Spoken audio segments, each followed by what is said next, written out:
The village of Oakhaven didn't look like a place haunted by death. As I walked through the main gate, I saw life in its most primal, rhythmic form. Women were washing clothes by the stream, the rhythmic slapping of wet fabric against stone echoing in the air. Men were repairing the mud brick walls, their hands calloused and steady.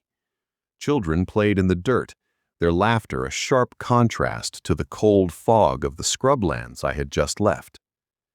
I didn't introduce myself as a Valorian.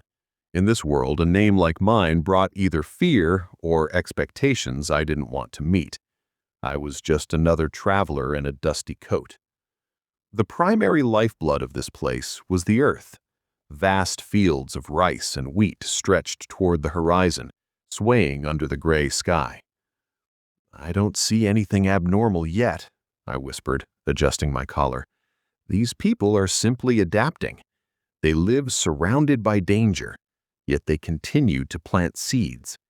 It's a stubborn type of logic. I respect it."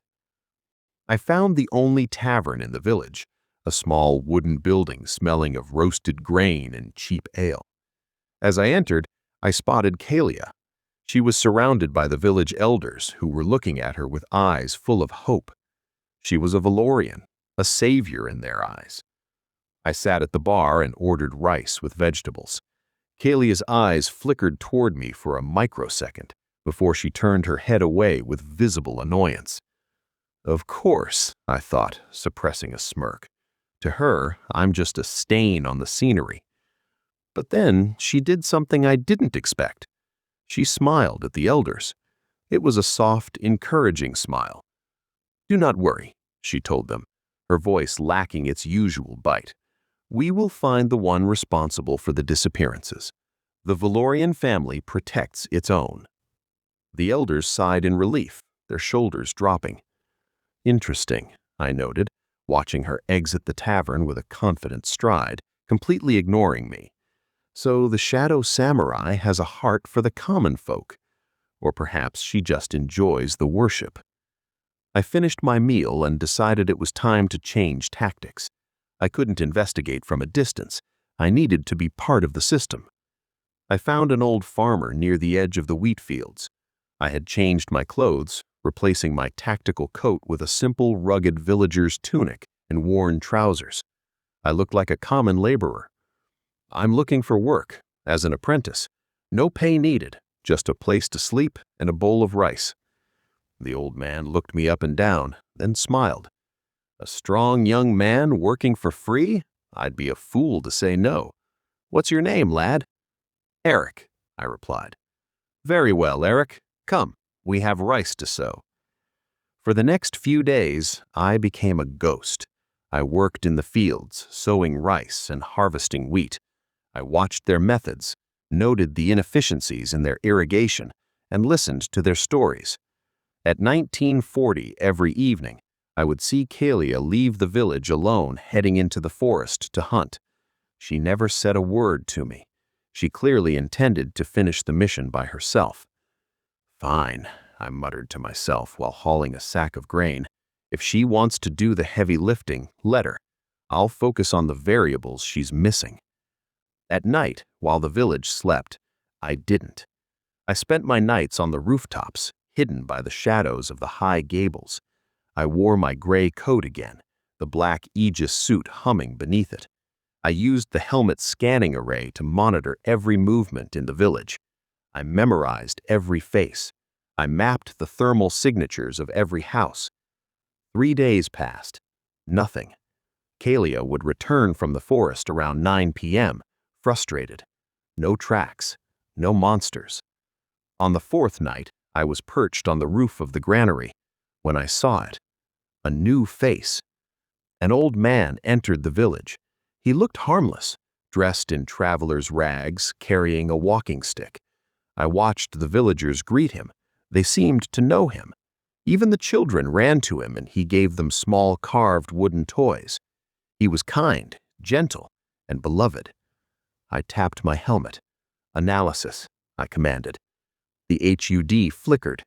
Data streams turned from blue to a violent, pulsing red. "Warning, Extreme biological anomaly detected. Mana signature, masked, compressed. Threat level, beyond classification. My blood turned ice. This wasn't a goblin. This wasn't a forest beast. I found you, I whispered, my hand tightening on the roof tile. You're not a villager. You're a demon. The information from the Aegis suit was clear. This creature was stronger than the goblin champion, much stronger, and he was hiding in plain sight, smiling at children. I need to warn her, I muttered, retracting the helmet. Even if she hates my voice, she needs to know what's standing in her tavern. The next day at noon, I followed the old man into the tavern. He sat in a corner, smiling at everyone who passed by. At the other end of the room sat Kaelia, eating in silence. This is the moment, I told myself. Without the Aegis suit's sensors, his camouflage is flawless. Kaelia hasn't noticed a thing. I have to warn her. I walked over to her table. Good afternoon, Kaelia. She continued eating. She didn't look up. She didn't blink. I know you don't want me here, I said, keeping my voice low so the rest of the tavern wouldn't hear. But we need to talk. It's about the mission. She picked up her glass of juice and took a slow sip. Still no response. Kaelia. Slam. She slammed her glass down on the wooden table so hard the liquid spilled over the edges.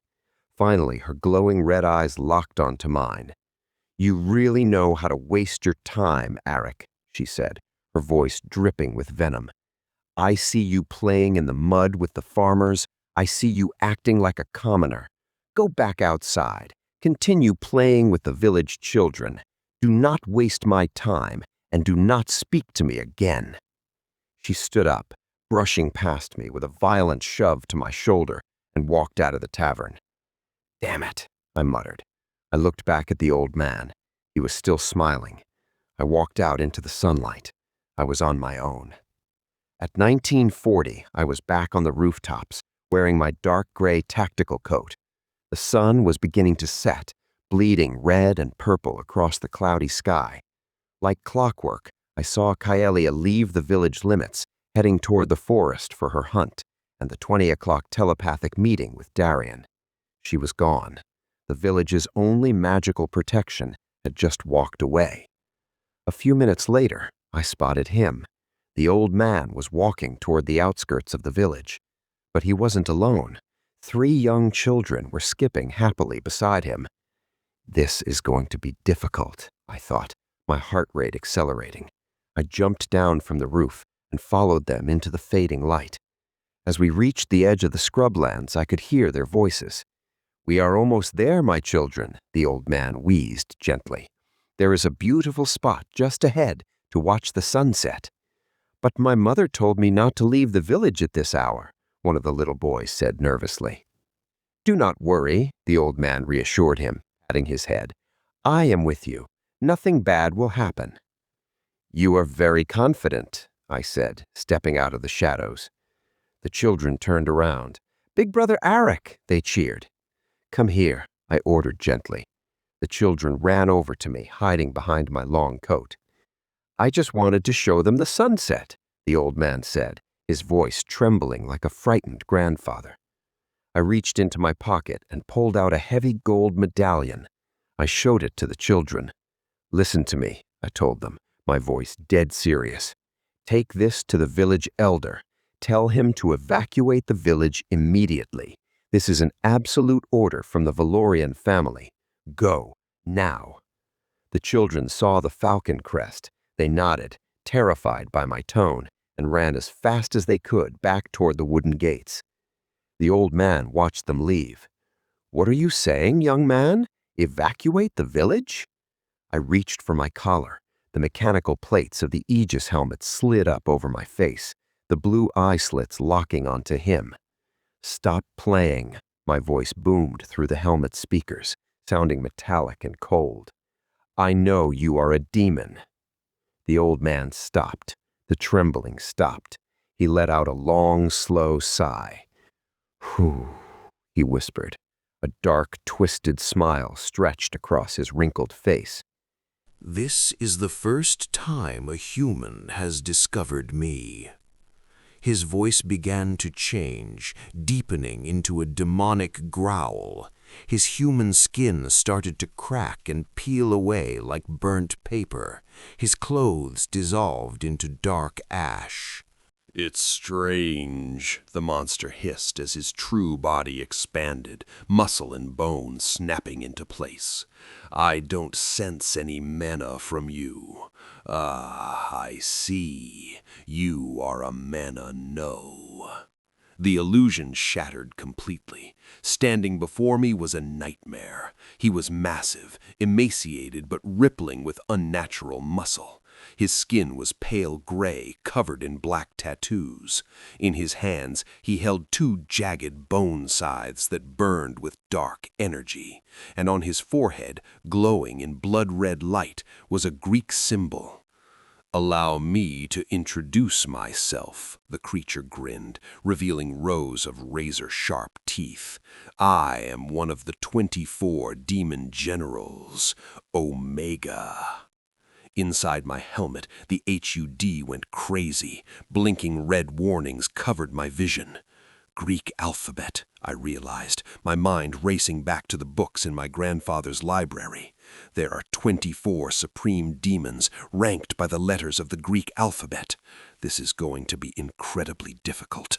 I don't think I can hold out until Kaelia returns. Omega raised his scythes, his yellow eyes locking onto me with sadistic joy. "This is going to be fun," the general laughed, the sound echoing across the dead earth. "I am very curious to see how a mana null intends to fight me."